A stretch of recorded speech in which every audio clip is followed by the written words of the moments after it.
Pada tahun 2020, negara Indonesia memiliki luas baku sawah seluas 7,46 juta hektar are. Pulau Jawa mendominasi kepemilikan luas lahan baku sawah terluas, dan Provinsi Jawa Timur menjadi luas baku sawah di Indonesia dengan luas 1,2 juta hektar are. Yang sebagian besar sawah tersebut ditanami padi, jagung, kedelai, dan sayuran, di mana tanaman tersebut membutuhkan unsur hara yang lengkap agar tumbuh dengan baik dan menghasilkan hasil yang berkualitas. Unsur hara makro yang dibutuhkan dalam jumlah besar antara lain nitrogen, fosfor, dan kalium. Nah, dari situlah kami mengambil peran untuk membuat pupuk organik yang berbahan utama dari kotoran ternak. Keunggulan dari pupuk organik adalah mempercepat dekomposisi bahan-bahan organik secara fermentasi, larutan fosfor yang dibutuhkan yang nantinya cacing-cacing di dalam tanah yang fungsinya menggugurkan tanah secara maksimal dan optimal.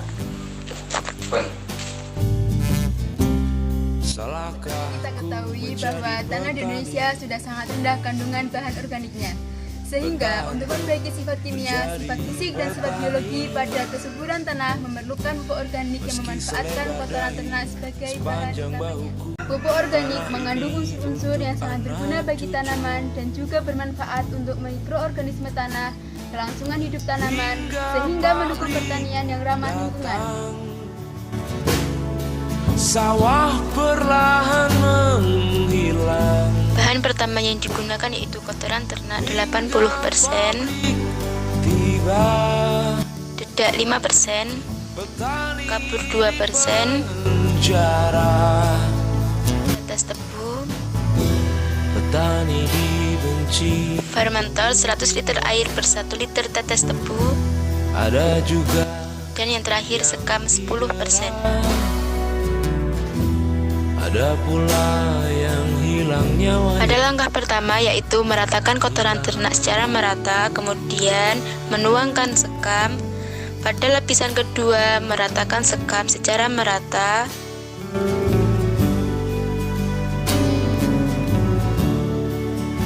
Pada lapisan ketiga yaitu meratakan dedak.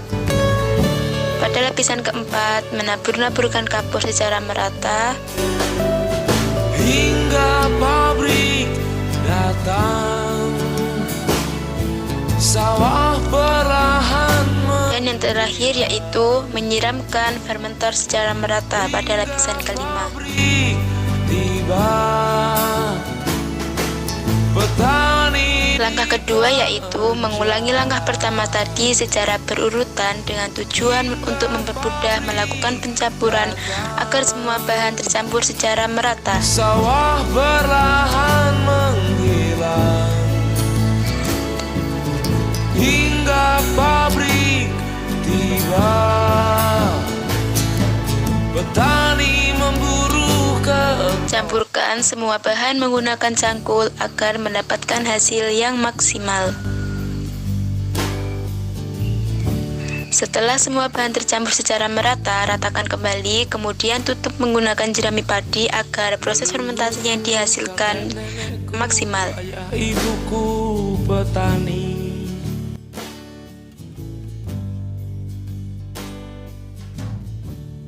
Sawah terbentang, air melimpah, kehidupan sangatlah indah.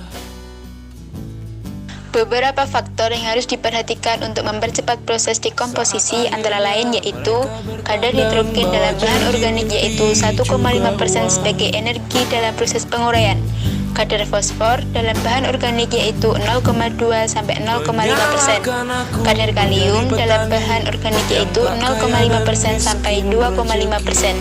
Proses penguraian bahan organik oleh mikroorganisme optimal pada suhu 30 sampai 40 derajat Celcius. Tingkat kelembapan 40 sampai 60%. pH awal sekitar 6,5 sampai 6,7 agar hewan pengurai dapat bekerja sama. Setiap 7 hari sekali pupuk tersebut dibolak-balik. Jika pada hari ke-16 terjadi penurunan suhu menjadi 36 derajat Celcius, menandakan bahwa proses dekomposting sudah berhasil. Proses fermentasi dilakukan selama 21 hari dengan memenuhi syarat tersebut, maka unsur hara berupa NPK dalam pupuk organik sudah tersusun dengan baik. Marilah para peternak memanfaatkan kotoran ternak untuk dijadikan pupuk organik guna memperbaiki sistem tanah di Indonesia sesuai dengan tahun 2010 yang sudah dicanangkan Go Organik.